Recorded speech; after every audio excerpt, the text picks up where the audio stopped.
In a few moments, Lucretia from Community Sponsorship Hub is going to take us through the development process in great detail. But the entire co-branded team would like to start with a special note of thanks to leadership at all 9 resettlement agencies and to the many local offices. I see some on the call that provided vital input and feedback throughout the development process. We also want to thank the Department of State and Shapiro Foundation who provided financial support for this process as well. With that being said, I want to take some time to introduce you to all of the partners on the development team, and we will start with Community Sponsorship Hub. Thank you so much, Jessica. We're really excited to be here today. The Community Sponsorship Hub was launched to grow the role of communities in the protection, resettlement, and integration of refugees and other forcibly displaced populations. We work to support a robust community sponsorship system that leverages the power of welcoming Americans by enabling capacity building of traditional and non-traditional stakeholders to engage in an expanded community sponsorship system. Through this work, we support the design and coordination of resources and tools that support an expanded community sponsorship system, such as today's Community Sponsorship Essentials training. We are excited, myself, Aubrey Grant, and Lucretia Keenan, my colleague, to be here with you today to discuss the launch of this training. CSH supported the development of the training, pulling from best practices established through our work over the past few years through our time at Refugee Council USA's Community Sponsorship Working Group, our work with the Community Sponsorship Catalyst Fund, and most recently, the Sponsor Circle program. We look forward to continuing to work with you all, the Refugee Welcome Collective and Welcome, to leverage our national resources to build community sponsorship capacity, expand community engagement, and welcoming and supporting newcomers. And with that, I'm excited to turn it back to Jessica. Thanks, Aubrey. As I mentioned before, my name is Jessica Ashcraft. I'm with Refugee Welcome Collective, or RWC. RWC is a community sponsorship technical assistance project funded by PRM, specifically with the aim to build capacity for and expand community sponsorship across the United States. RWC provides resources, training, and technical assistance to programs across the country, both at the local and the national level, as well as assistance to community sponsorship groups themselves and refugees who are paired with sponsors.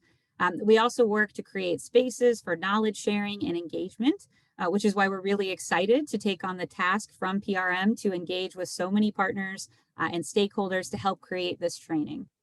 So I'd like to bring on our other partner, Denise from welcome.us. Thank you, Jessica, and hi, everyone. It's such a pleasure to be here and to see everybody on screen. And for those who aren't, it's great to see your name in the attendee list. My name is Denise Bell. I am with welcome.us.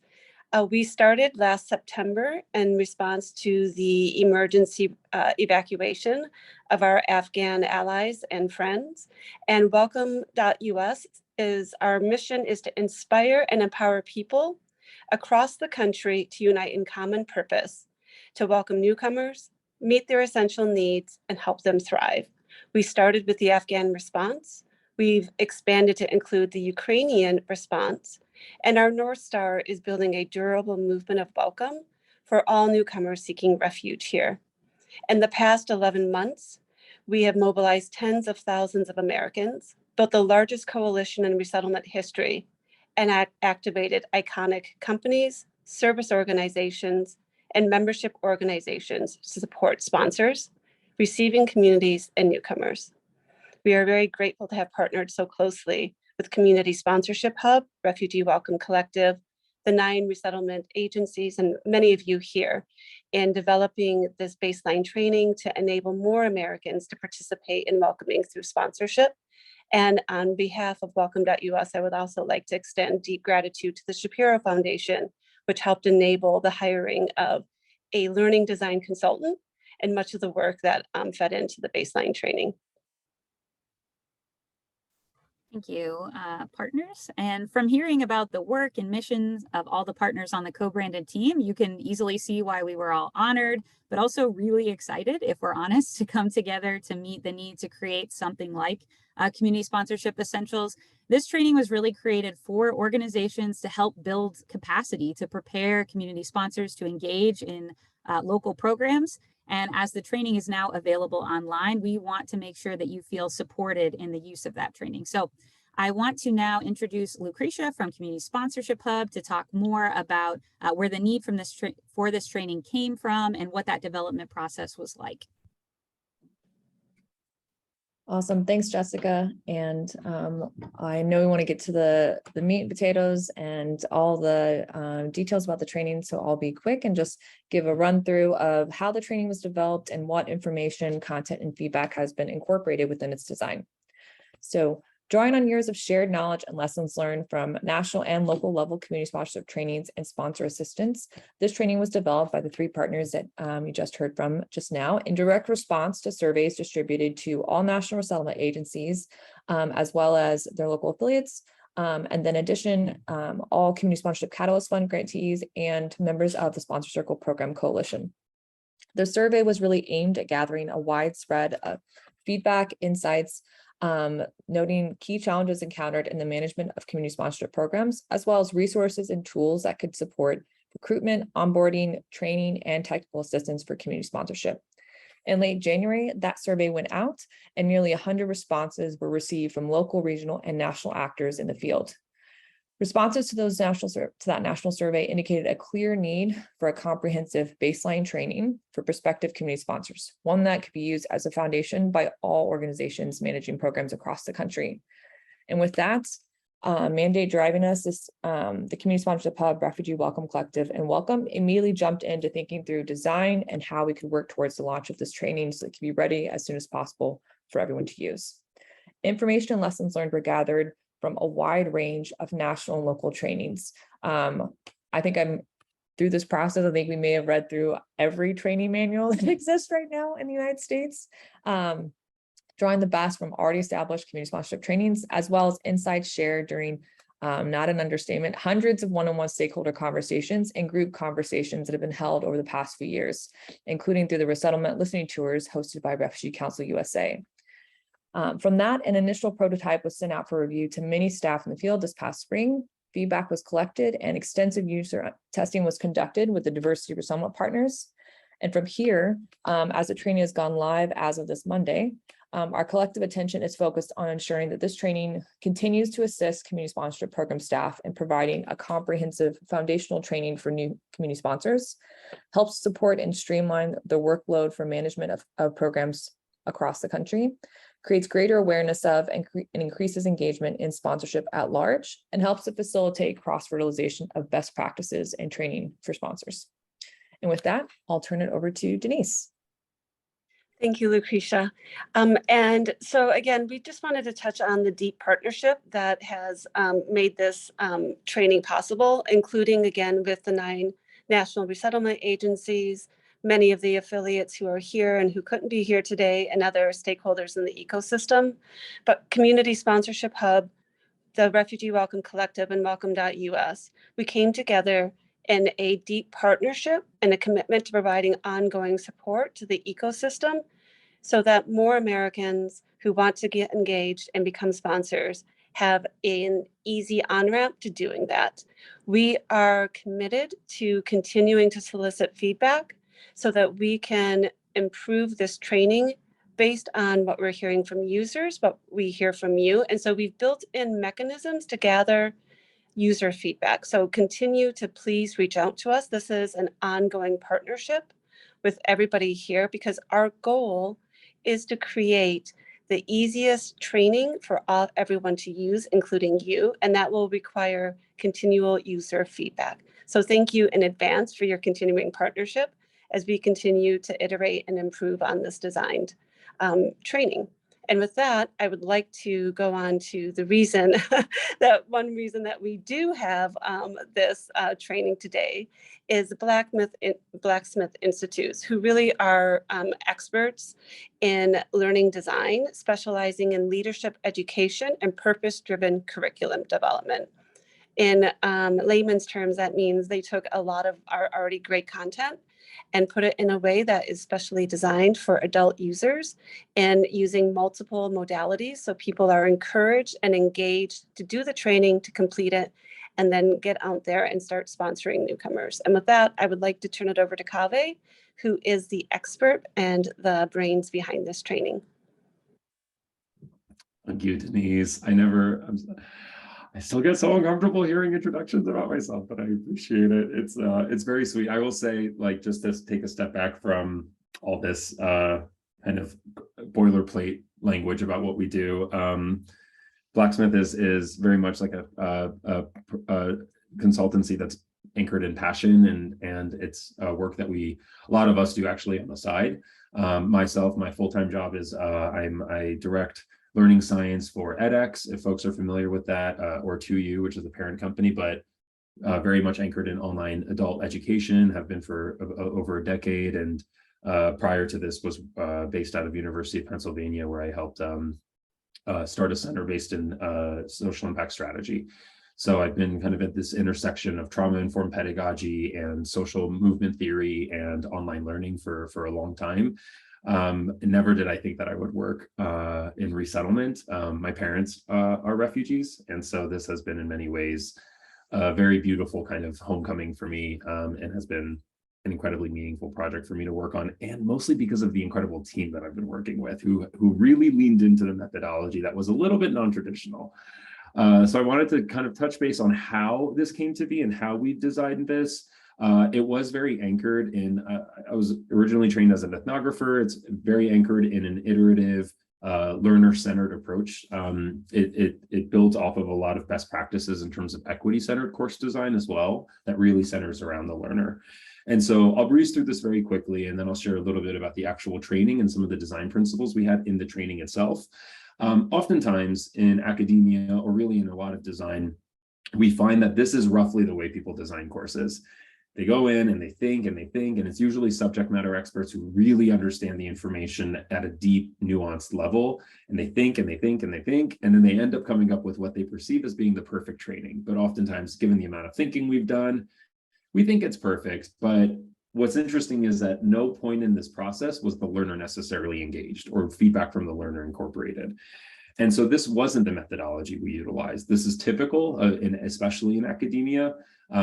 But what we ended up doing was we sort of tried to flip this on its head. And instead of thinking and thinking and thinking all the way until we build this final prototype, this final training, we approached it from a lot more of an iterative standpoint. We built, and then we put it out into the world, and then we gained a lot of qualitative data, and we looked at it, and then we refined. So what ended up happening was this slightly more iterative process, where we put something out there based on, like Lucretia was saying, we really went through every single training that was out there. We coded it, we broke it down, we pieced it together. But really the main question here was, what is the learner taxonomy? How do learners approach this information? And what is the right way to introduce the concepts so that learners can incrementally scaffold and build their knowledge while also internalizing it and applying it into their communities in real time?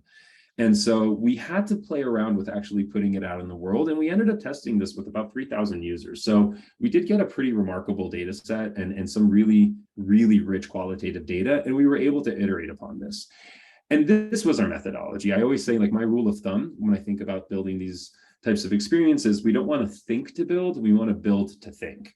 And so we had a much bigger bias towards putting things out there that were half-baked and allowing the learner and the learner voice to be very prominent in the design, balanced with the subject matter expert and balanced with the learning objectives. So the end result is something that looks a little bit different than what we were expecting. It still encompasses a majority of what may have been in that perfect training, but it's a little bit more expressed in certain ways. It's a little bit less expressed in certain ways, but it is something that we know is built around feasibility and built around learner needs, at least based on that initial prototyping process. And we're going to keep doing this. I mean, like Denise was saying a little bit earlier, we're in many ways only just getting started, and that feedback mechanisms are still very much built in and will inform the future iterations and improvement of this course. But I wanted to share, maybe before we dive in, some of the overarching priorities that we had when we started to piece the curriculum together and think through what this entire learner journey and learner experience would look like. And it kind of, for me at least, boils down to these four words: effective, efficient, equitable, and engaging. This is kind of almost like a checklist that I have oftentimes, my whole team, I should say, has, when we think about learning design, and when we think about what a learner may really actually need to be able to complete their learning journey. I will say, when we think about effective, we're talking about, are learners actually learning? This is actually a really tough thing to measure. And it turns out, and I'll elaborate on this as we go through, but we wanted to make sure that folks are actually absorbing and internalizing and have the confidence to be able to apply the concepts that they learn in this. When we talk about efficiency, this is the number one predictor of completion. And so we know that, and especially in adult learning theory, the longer a engagement is, the less likely folks are to complete it, because adults are really busy. And so we try to find what would be a sweet spot in terms of retaining learners while still maintaining all the learning objectives. And I'll share a little bit about that in a second. When we talk about equitable, this oftentimes learning is very much designed around a very specific type of learner. It's someone that digests information in a certain way. It's someone that has the ability to sort of sit down. I myself have had ADHD for a very long time, so I'm very sympathetic to people who just can't sit in a seat and listen to content for very long. And we wanted to approach this learning as being as equitable as possible. So not only from a neurodivergency lens, but also from a digital equity lens, in terms of different modalities and different ways that people might prefer learning, and for folks that have very different kind of constructs of time around them. And then finally, we wanted it to be engaging, right? And it needs to be something that folks want to come back to and continue engaging with. And so how this translates, I'll go very briefly, and then we'll go into actually specific examples of how this shows up in the training. But for it to be effective, we really utilized a learner-centered methodology, which I kind of explained a little bit earlier, but the learner voice was very much front and center in the design of this process. We also incorporated a very low-stakes assessment strategy. And so what I mean by that is, oftentimes in trainings, we find that there's a high-stakes assessment strategy, which means that folks learn, and then there's like a big final exam or a big assessment at the very end. And what we know from the research is that that is a poor measure of learning efficacy, because oftentimes that gets folks to either cheat. It's a little bit more of the binge and purge approach to learning.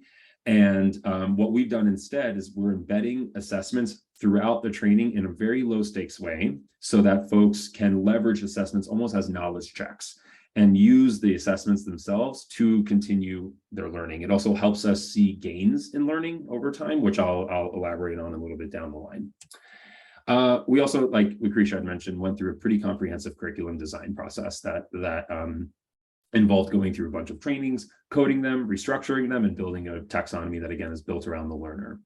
When it comes to efficiency, we moved into a micro-learning module approach. And so this is an interesting kind of new development that's showing up in online learning, but early studies are showing that micro-learning, which really breaks things down into very small pieces of learning, right? So like 15 to 20-minute increments of learning that you can take on your phone, on your computer, in all different formats. And what this is we know that adults need to have small goalposts to be able to finish their learning. They need to know where they are in their learning at all times, and they need to know how much time is expected for that specific engagement. Again, because they're oftentimes pretty busy. And when there's any kind of additional cognitive overload around that ambiguity and it's not defined, we oftentimes lose learners. And so we ended up making this completely based on micro-learning principles. So everything is broken down into these little chunks, and learners can really see themselves progress pretty quickly through the training. We also, I mentioned earlier, efficiency is the most important thing. So we've actually reduced this down to about 3.5 hours. We found from our user research that tends to be a sweet spot for retention, while still maintaining the integrity of the learning that we saw. So this still maps to all the learning objectives and key learning objectives that we identified. When it comes to the equitable piece, I mentioned this a little bit earlier, but we've not only made sure this is mobile friendly, but in many ways we've made sure it's mobile first. We're seeing projections of mobile learning going up significantly over the next few years, upwards of 70%. And so it's not only that it needs to be mobile friendly, but that will soon start being the primary way that people engage content, if it isn't already. And so that was front and center for us. Concurrently, we're also making sure, and this will be done at the end of this week, but every single screen will have voiceover embedded within it. So if a learner prefers to just take a step back and listen, they can still go through the content. They can turn that on and off as they'd like. But again, this is starting to speak a little bit to learner choice in how they engage with the content. And of course, it's accessible by W3C standards.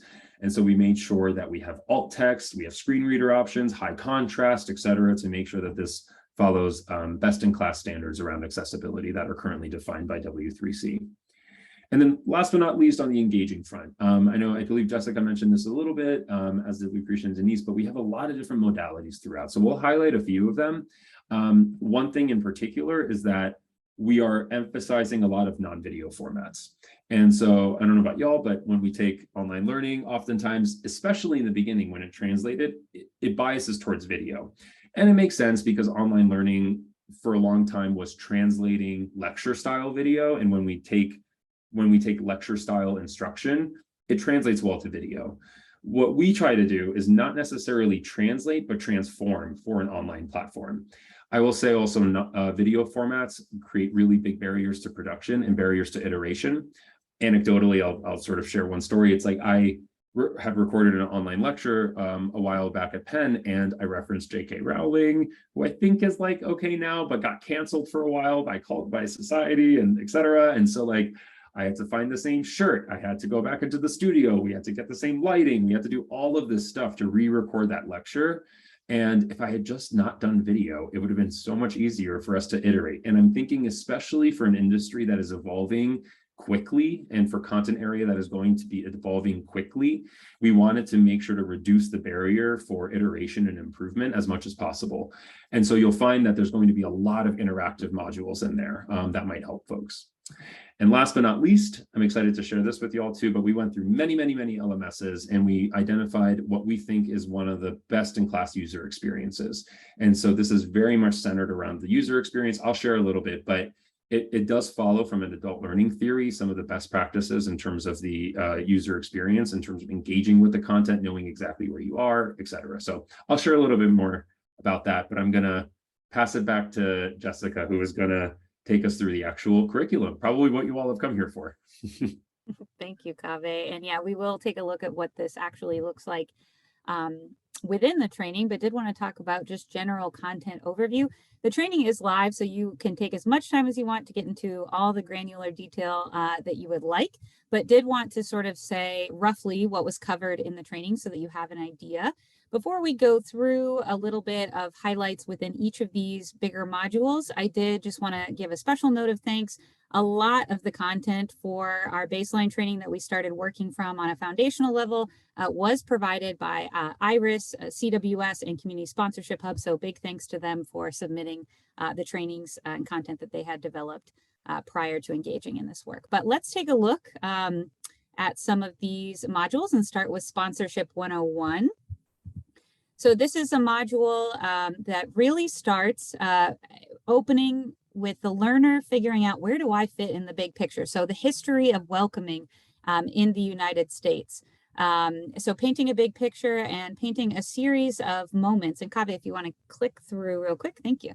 A series of different moments. We know different populations flash up on the news here and there. And so it's really important to show that the history of welcoming is a long one and a big one. And where does the learner fit into that picture? And then the learner kind of takes a preview. What will my journey be? What am I going to learn in this training? So an outline of the content to come. And that's followed by starting to get familiar with this idea of sponsorship. And really kind of emphasizing that sponsorship is vital. Having welcomers outside of an organization or an agency's doors is a huge part of integration into their new country. But that sponsorship, while vital, has a lot of different forms. It's very variable. You'll find the language throughout this content, and I'll try to highlight here and there, is really flexible. We are very aware that false expectations or mismet expectations can be a big source of tension between sponsors and the organizations that they're working with. So we never want this content to set any barriers in that way. We want it to be helpful, but also really flexible and not set any false expectations. So sponsorship is vital, but it is very variable in what it can look like. Then the learner kind of starts to engage with understanding who their new neighbors are.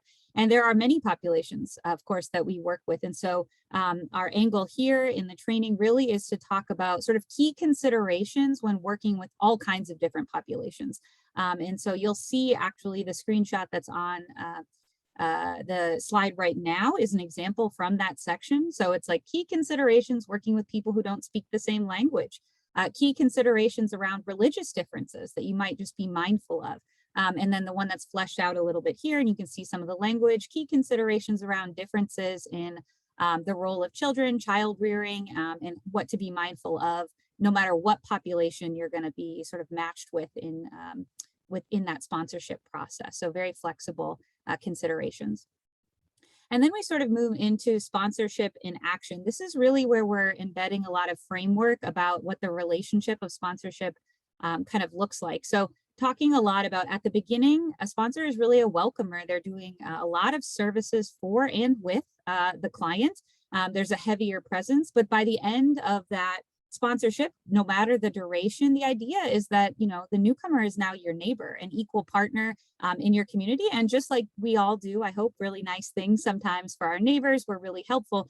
We are equal, right, in our community. And so really sort of emphasizing that transition in relationship, and that transition in relationship is truly based on what we know is the goal, which to be fully integrated means you're also self-sufficient. You feel like you can handle the challenges and experiences in your new life, in your new country. So really pushing this path to self-sufficiency and changing role of the sponsor and implanting that pretty early on in the learner's journey.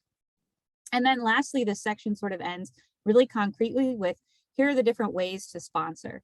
A lot of the sort of training and curriculum is the same, whether this is a sponsor who is participating in a sponsor circle program, or a sponsor who is a part of a community sponsorship or co-sponsorship team that's with a local organization or resettlement agency.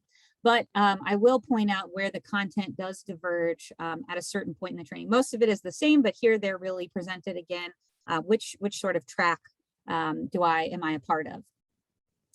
The next sort of big module is key mindsets. This is actually a pretty big one, right? Which is really starting to talk about what are the mindsets you need to adopt in order to engage as a sponsor and to have it be the healthiest, most productive, relationship possible. And so here we're talking about the ABCDs of sponsorship. And we start with A, adaptive. And in this section, really encouraging the learner to think about setting reasonable expectations and also being flexible with those expectations. So we know that there's a lot that's outside of anyone's control in the resettlement process. And so really encouraging that adaptive mindset with reasonable expectations. Also in A, adaptive, we're talking about considering multiple perspectives in a situation and having that be your first go-to reaction, thinking about all angles. And part of that really is encouraging the learner to be mindful that there needs to be an understanding of cultural humility. What does that mean, and how do I integrate that into my role as a sponsor?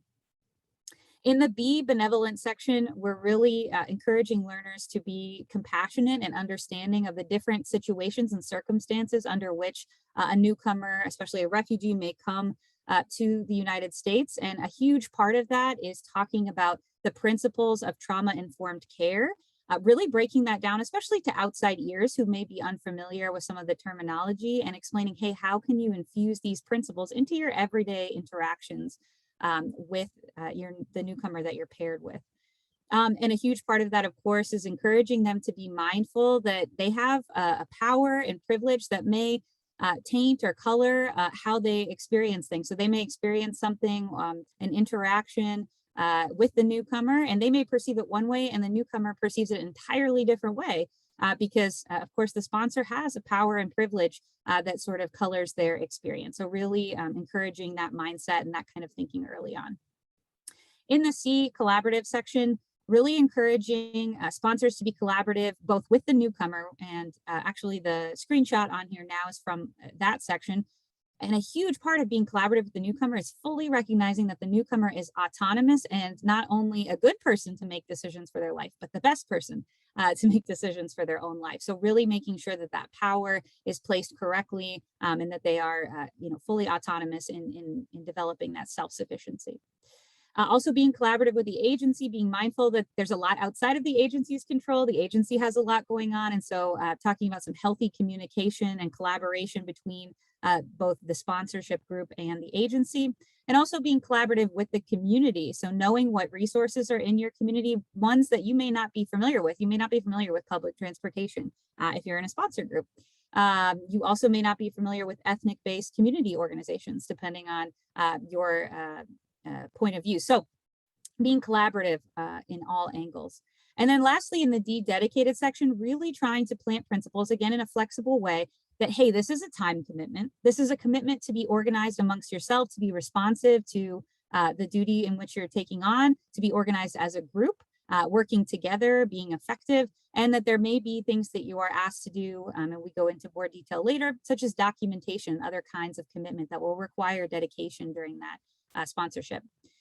This section sort of ends in group considerations. We again are flexible in saying that some agencies, some organizations have specific ways they want groups organized, but we are introducing some options for those that are more flexible, explaining the vital role that a leader would have on a community sponsorship group, also explaining the different kinds of committees that may exist. In a second, we're going to talk about sort of the support areas section, different aspects that sponsors sort of help out in.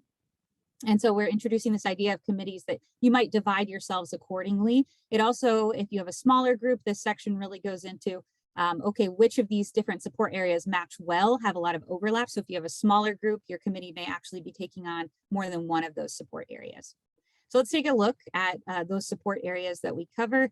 And these should be really familiar to almost all of you on the call. They pretty much mirror the family self-sufficiency plan and other tools that we use in the resettlement world, these categories. In each of these categories, you're going to find two things. First, you're going to find that the learner is learning some key or core services that fall in that category. Again, being very flexible, saying, hey, there may be core services that fall into this category that the agency is going to decide not to delegate for different reasons. But these are examples of ones that may fall into that. You'll also see in each of these categories the support services or wraparound services that can fall, again, really encouraging ones that promote self-sufficiency.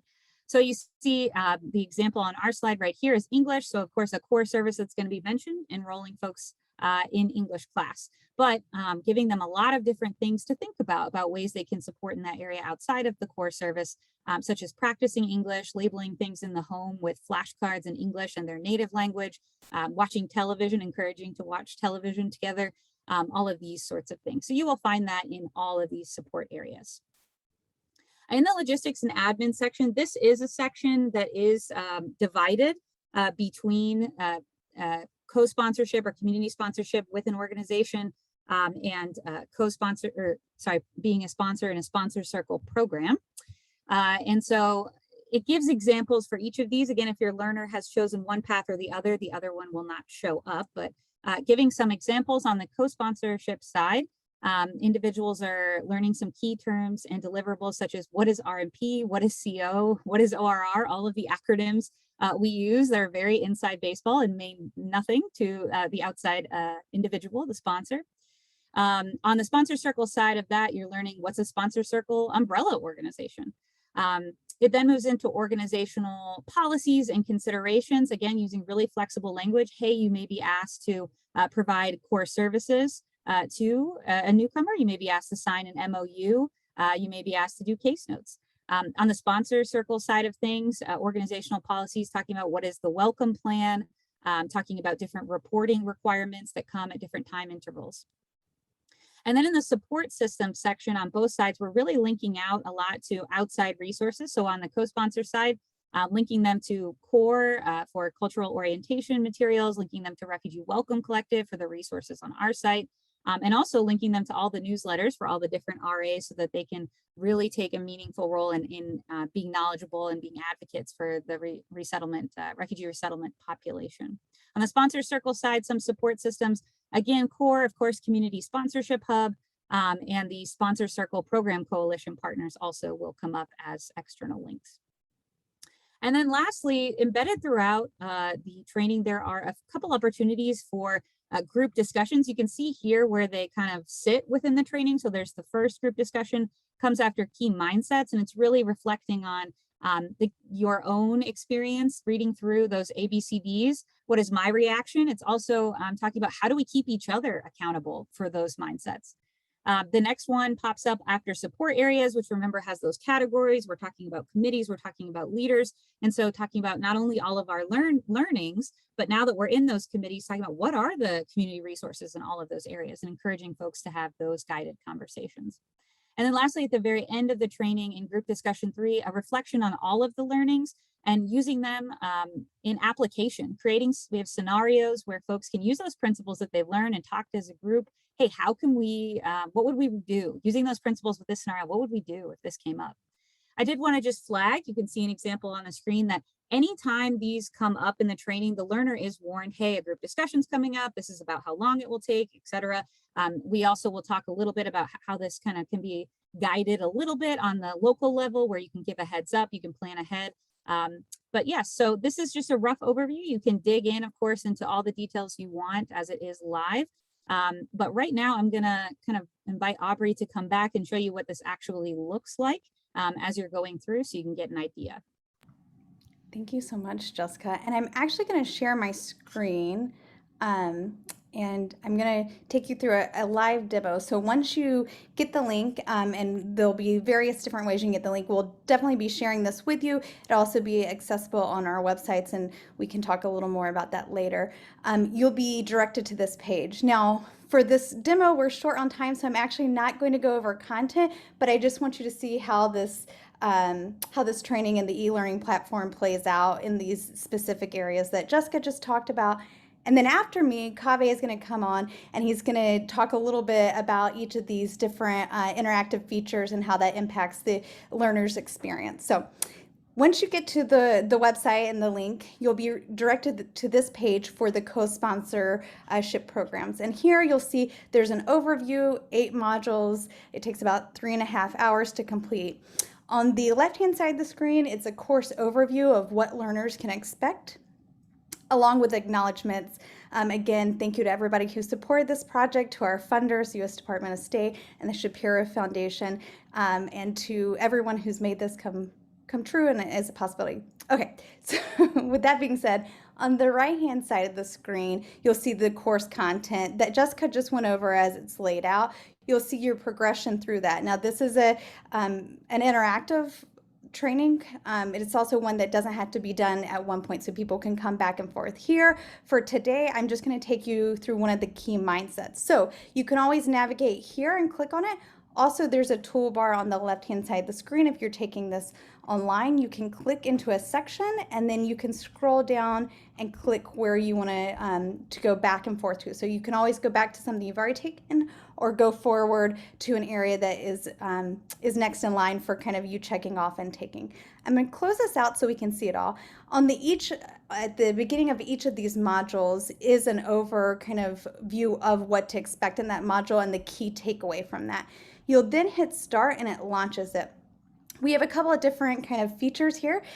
Here you'll see some flashcards. On the front, again, they're just saying kind of the major takeaway from a lesson. And then on the back, you hit the button, it flips, and it goes into more detail. Once you've read through it, you hit got it, and it moves you to the next flashcard. Now, this isn't the magic of movie or films or anything like this, but this is the magic of speeding through this training for y'all. So I'm actually going to skip to the next slide, whereas individuals would have to go through each of these flashcards before they could progress. But we're going to move forward.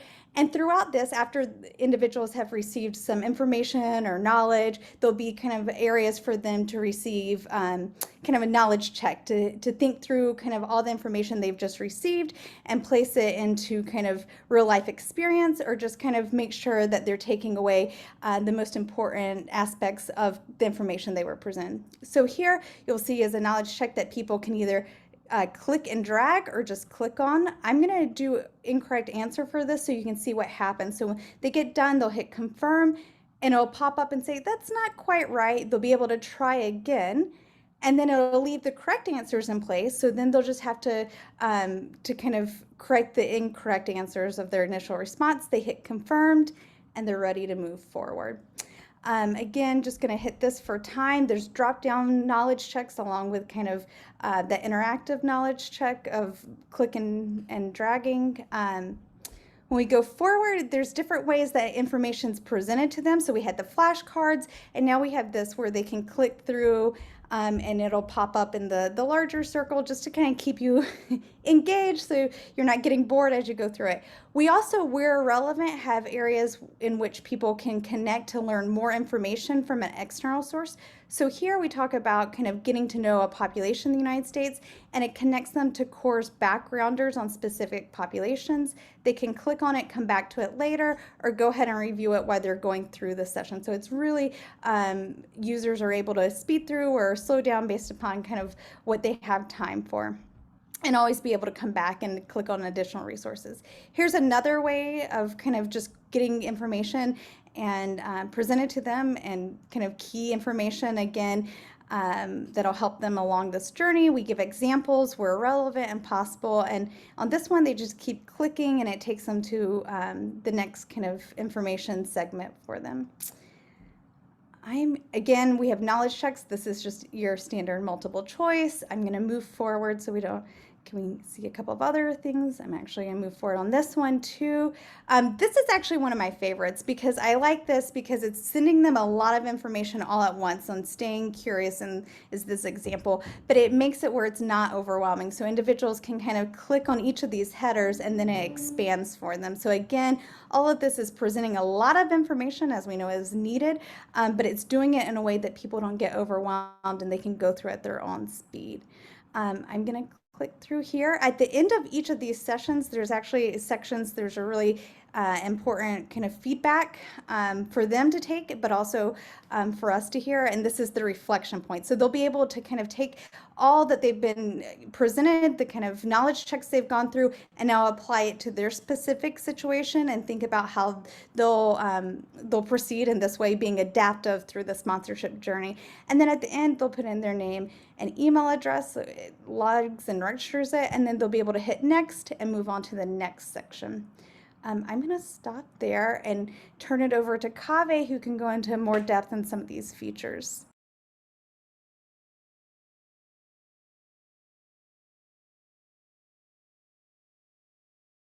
Sorry, I was trying to do too many things. I was like, share, unmute, go. Thank you, Aubrey. And thank you for that run through. I'm going to be doing an equally speedy run through of a couple of unique features that we're excited about that might be just worth highlighting here. And then we'd love to hear from you all as well in terms of like any questions you might have and whatnot. But very quickly, I wanted to highlight a couple things that I'd mentioned before with the 4 E's, and we can actually see how those show up in the training itself. So one thing that I do love is that on every single screen, we're going to have, like I mentioned a little bit earlier, narration and WC accessibility standards. And so you'll notice these little kind of icons on every single screen where users can opt into how they'd like to be engaging with that content. I mentioned a little bit earlier, but this we think is best in class when it comes to the actual learning experience as well. And so what that means is one thing we do know, given how busy adults are, is it's very important for them to understand where their learning is in context with everything else. So what are they learning, in what topic, and how does that relate to the larger course? And so one of the things we love about this UX is you'll always see where you're at, you'll always see your progress. There's lots of studies that show that if you show someone that they've already made some progress, they're more likely to want to continue and finish instead of kind of not knowing where they live and not knowing how much they've gotten done. And I love that you can even see that with the even videos, it'll show kind of your progress as you go along. As Aubrey mentioned, we do regularly, not just in that section, but throughout the training, we've identified a number of external resources that we regularly introduce to the learner when it's most relevant to them. And that's another piece that is really integral for the adult learning. The adult learner is that we want to introduce resources when it's most relevant to reduce the cognitive load of our learners. And so we have those embedded throughout and they link out when it's most relevant. I also love the fact that we've incorporated a number of very interactive and practical scenarios. I think learning about this is one thing, applying it is a completely other thing, especially given the fact that there's not only mindset shifts that need to happen, but it's going to require a tremendous amount of courage and discomfort. And so oftentimes we know, as I'm sure you all do too, that scenarios and running through practical, realistic scenarios is a really key piece of this.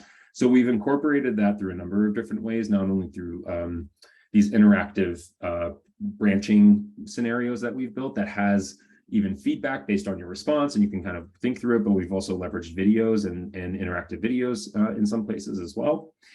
And then this one I'm particularly excited about. Aubrey showed this a little bit at the end, but at the end of every one of the key mindset sections, there's a piece around reflection. And so one thing we know, again, especially when it comes to behavioral change or mindset shifts, is that metacognitive reflection is going to be really integral for the learner, for a moment for the learner to step back and think about their thinking, think about how this is sitting with them, bring that element of mindfulness into it and guided reflection. And so that's what this facilitates to a degree. What happens here is that a lot of times training will end there. And in this case, we know that these individuals have to work in a context. They have to work with their sponsor groups. They have to work within a community. These learnings need to still be disseminated. It can't just end with individual reflection. And so how we've structured this, we've really tried to make the entire learning experience cohesive and scaffolded.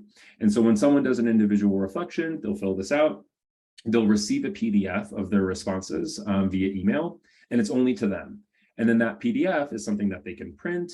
Ideally, they take all of those responses with them to their very first group discussion, and they decide what to elevate and what to really discuss together as a group. So this is one example of a few where we've really tried to weave in all of the learning elements and make sure that everything is carried through as much as possible. And again, reducing kind of confusion for the learner about like, well, why did I do this? What was the point of it? It really carries through the entire learning journey. And that's at least one intention that we had. As Aubrey mentioned as well, I mean, we mentioned some of these flashcards. There's a number of different learning modalities that we have throughout. I know she highlighted a little bit, so I'll kind of skip through this, but there are a number of different, videos, text, animations, interactive features that we have, and many of which are sort of optimized for quick iteration if need be. So again, reducing the barrier.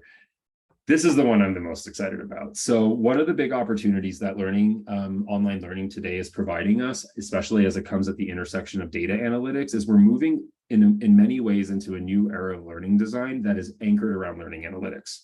And so what I mean by that is we picked a platform that collects a tremendous amount of data on the learner in terms of their behavior. When are they starting? When are they stopping? When are we seeing drop off? And what we're going to do as we gather all this information is approach the iteration and improvement of this course from a very data-driven lens. And so what I mean by that is we're going to be developing ideally a pretty robust retention strategy over time. And so I'm making this up. This isn't necessarily true, but we might find that a certain type of learner, we could even start to create learner personas based on this, but a certain type of learner may actually drop off after 2 weeks. Like we know that if they don't log in for 2 weeks, then they're very likely never to log in again. And so based on that insight, we can create an automated email that knows that when someone, let's say, doesn't engage for 5 days, we'll send them a reminder email or a reminder message to get back in, or there's a lot of things that we could do based on behavior down the line and build out a pretty robust retention strategy based on analytics data. So this in particular, I'm pretty excited about, and a lot of this will start emerging once we roll the training out. I mentioned this a little bit earlier, complementary to the data strategy, but the fact that we have a low stakes assessment data means that we can also measure learning efficacy a little bit more effectively. And so I know Aubrey mentioned a little bit earlier, but in every single module, there are consistently places where folks just take a quick step back and review what they learned. And it's framed in a way where it's actually okay to make a mistake. That's part of the learning as well, but it gives us it increases the integrity of that data for us. And last but not least, upon completion, the learner is awarded a certificate that they'd be able to carry forward in some capacity. We're also working on a sort of back end that really allows agencies and other affiliated organizations to verify that the training was completed. So we're very conscious of integration and how to integrate this into the larger ecosystem as well. Which brings me to the next slide. I'll pass it back to Aubrey to talk about how do we integrate this. Yeah, thank you so much. So I know we're close to time and I want to give us a moment to kind of have a Q&A session at the end. So basically just want to give an overview. This training was created to be adaptive. It was made to be flexible and fit within your existing kind of requirements and training and onboarding process. So, one of the things we get a lot of questions about is who takes the training. Well, this is up to you and what you have in your kind of onboarding requirements. So either a sponsor group lead or the whole group can take the training. If the sponsor lead is the only one who's taking the training, then they will receive key information that they'll be able to share with those within their community group. We also have those, as we point out, those community kind of discussions or the group discussion segments that'll help them lead those discussions to make sure the most relevant information is being passed along. You can also kind of implement this into your existing kind of training and onboarding sessions. So this can be something that is done we see it as the core and the baseline, and then your localized context and your program specific training can be done supplementary to that. So kind of just thinking through that process. Because it is an e-learning platform, it can either be time-bound schedule that you set up for them of when they need to complete it, or they can do it at their own pace. You can either have groups do it on their own, or if you have an in-person or virtual training sessions, like I know some groups have a Saturday, 2-week kind of 2-session training, you can implement these modules into those existing in-person or virtual Zoom trainings. Really the key here is that you just communicate the onboarding process and the expectations around trainings to the sponsor groups themselves. So from the beginning, just provide them an overview of the onboarding process, the different trainings that they'll be expected to take, and any other resources that they'll need to do. One really cool thing about this is that I know we usually think about onboarding and training as a linear process, but because of the nature of this, it doesn't have to be, a linear process. Individuals can take this training at the same time they're filling out other onboarding paperwork and necessary kind of requirements. So kind of just thinking here, this is meant to be truly flexible. And if you have questions about how you can implement this into your program, you can reach out to the Community Sponsorship Hub or Refugee Welcome Collective, and we can provide some support on what it would be, the best case scenario for you in terms of kind of the requirements and how to set it up and the process for them. So it can really help with that incorporation. And we're almost out of time, so I want to turn it back over to Denise really quickly to talk about next steps. Thank you, Aubrey. And again, we are so eager to have been here with you today and really hope that you will incorporate this as a core component for your onboarding. We designed it specifically to be flexible to local situations, and we're here to work with you so that you can add on the context as necessary that fits your needs. And what you can look forward to from us are ongoing updates to the Community Sponsorship Essentials. To join, we hope to have a listserv that will enable peer-to-peer learning and also be connected to resource and other trainings. We will continue to develop resources and materials. And I think most importantly as well is that we will continue to iterate based on user feedback. And that is both the sponsors and yourselves, because we want this to be a tool that is responsive to needs and does become something that is used across the ecosystem as a core component of onboarding. We have much more to say, but what we want to do is turn it over to you for some questions. And so I would like to turn it over to Jessica to take questions at this point. Awesome. Thanks, Denise. So you can put your questions in the chat, or if you want to unmute, that is also totally fine. One question I do see in the chat was the contact info if we want to reach out. So earlier at the beginning of the presentation, I did link all 3 partner websites. I also feel free, partners, to put in specific communication avenues for that assistance with integration, depending on if you're a part of a sponsor circle program or if you are at a local resettlement agency. But feel free to type more questions in the chat or unmute if you have a question for the team.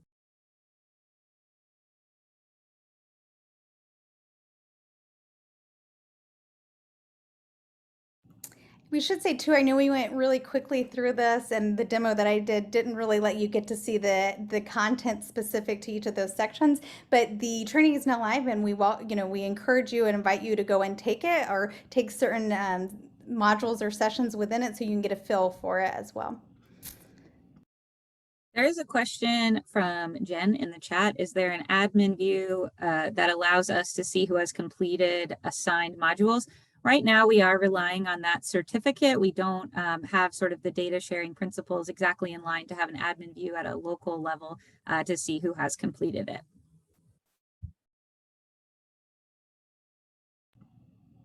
You can always also and I'll share my screen as we're getting these questions in, but if you have a group that's saying they've done, a portion of it and you want to check in and see where they're at, you can ask them to send a screenshot. If I go back to the main page, you'll be able to see exactly what segments or what modules they've been able to complete on this training. So you can always check in on the groups and ask them to share this kind of screenshot with you as well as they're going through the process.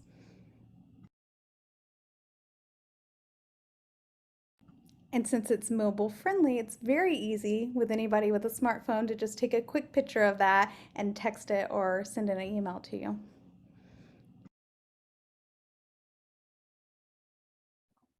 I don't have a question. I just want to say how great this looks and how thankful I am for this resource. So Kaveh, it's actually really fun to listen to you because you're really passionate about what you do. And I'm like, oh, I need to get into adult education. Like I need to do that. So anyway, thank you for your passion and your insight and all the work that you did on this.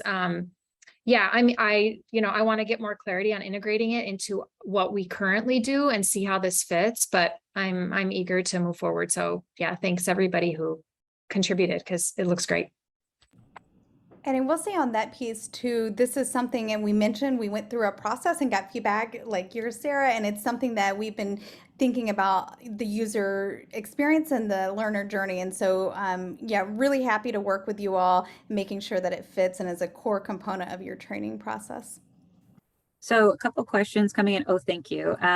When will the training be made available, and also sharing the link? So the link is now in the chat. It is also accessible through all of our websites that I linked in earlier. But Lucretia, do you want to answer that question about when the recording will be available?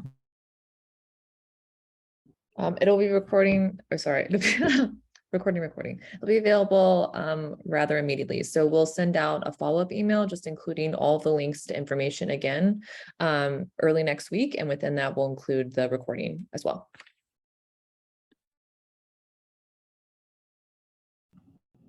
Any other last minute questions coming to mind?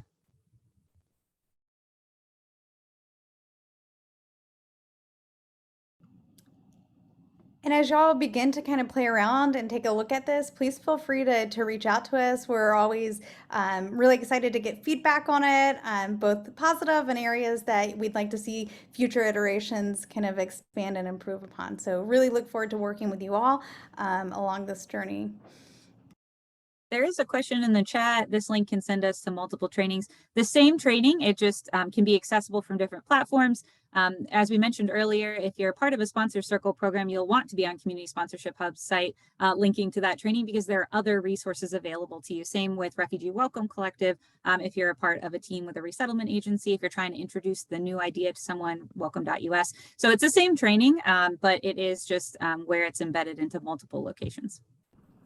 And if you have kind of a checklist of tasks that the sponsors have to go through and take kind of along the onboarding process, you can either kind of put in those links that Jessica mentioned, or that sponsor essentials link as well. So if it kind of embedding it within your training as well, both are usable.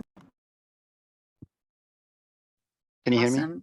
Can I say a quick question? Thank you. Yes.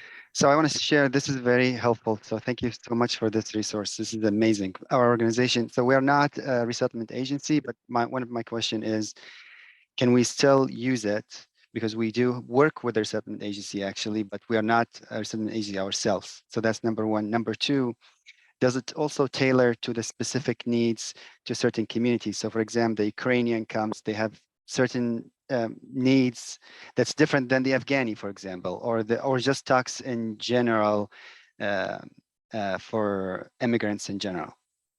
Thank you. This is Lucretia. Just to say, appreciate your question. It can be used by non-resettlement agencies. So really this is geared towards one, being conscious of everything that's available and all policies within U.S. Refugee Admissions Program, but also that there's a growing number of organizations that are getting involved outside of resettlement agencies. So yes. And then secondly, we didn't go into too much detail on any one population that would be supported through, just recognizing the great diversity of populations. For the sponsor circle program side of things, you will see a focus on Ukrainians because it is specifically tailored to that population currently. But for the wider training, there's information that goes into consciousness that should be had towards various populations, but it doesn't focus on anyone, just recognizing that, we hope it'll be through all populations, will be served through this. So that could be something that's added on at the local level if you're helping a specific population or your office or your organization, providing that additional information after this as part of their cultural orientation, I think would be the most appropriate, easiest way to convey that information. So, and on that point, we did have we had some organizations who are not resettlement agencies who were part of the testing and piloting of this, and so it works within there. And then also, as I kind of illustrated within the demo, we will be linking individuals to different kind of resources on specific populations and kind of resources more generally, as Jessica mentioned on the Refugee Welcome Collectives page. Welcome.us is for Ukrainian portal, so there'll be links throughout that they can go to do a deep dive and more specific to the populations. And I see another comment that somebody tried to log on and it says it will not be available until early September. That is for the Sponsor Circle program. So if individuals are going to take the training, currently we're phasing out the existing Sponsor Circle program for Ukrainian training that was existing prior to this, and we're moving into the community sponsorship essentials for Sponsor Circle training. The community sponsorship essentials training for co-sponsors is currently live, and so you can log on there and start to take that. But for those of you who are participating or engaged in the Sponsor Circle program, that will be launching in early September, and we'll be following up with you all shortly about that. Thank you for that. I am cognizant of time. Just a reminder that you are more than welcome to reach out to any of us as questions come up as you're working with the program. In fact, I would encourage those questions. We welcome feedback as you go through, but also helping troubleshoot from our many different angles as you work to integrate the training. But again, just want to say thank you so much for your time. We know you all have incredibly busy schedules and time is a #1 resource in our field. So thank you so much. And I hope you have a good rest of your day. Thank you.